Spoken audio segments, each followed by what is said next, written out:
We are in the process of negotiating to obtain financing assurance from other bilateral creditors, mainly from we, Paris Club, including Japan, India, and China.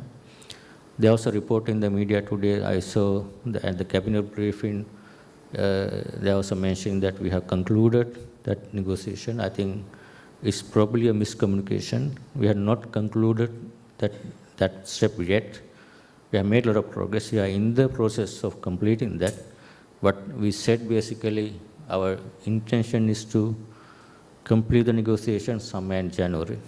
Because if you miss this month, probably next month you would be able to complete that on the basis of progress you have made. That's the comment I want to make. We probably would be able to stabilize the economy in the short term, but obviously without having long-term structural reforms as well as other the proper policy framework, then those are things we need to ensure we move in the same direction. Even with the IMF, without IMF, we need to do these things even going forward to correct the imbalances, make the country ability to recover on a much more sustainable basis. The governor, speaking at the CA Sri Lanka's annual research symposium, also said there should be a productivity commission to monitor government decisions on investments. How do you make sure government decisions on investments are properly scrutinized, look at the feasibility, and then make a recommendation? That is where the productivity commission is again another independent institution, which should not be politically influenced. That's why you need an institutional framework to ensure that will happen. I don't blame politicians for not doing that because it's based on their knowledge.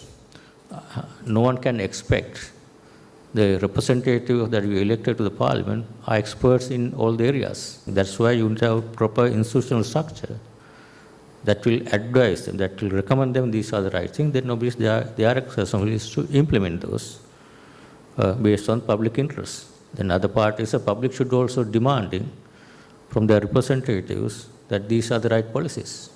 Otherwise, if the productivity commission says one thing, there is no public support, they can't support because they are supposed to represent public. The governor also spoke on the independence of the central bank. Make the central bank independent and strong institution and should not permit central bank to finance whatever the budget deficit that's if there's going to be a budget deficit more than expected, the central bank should not be able to finance that deficit.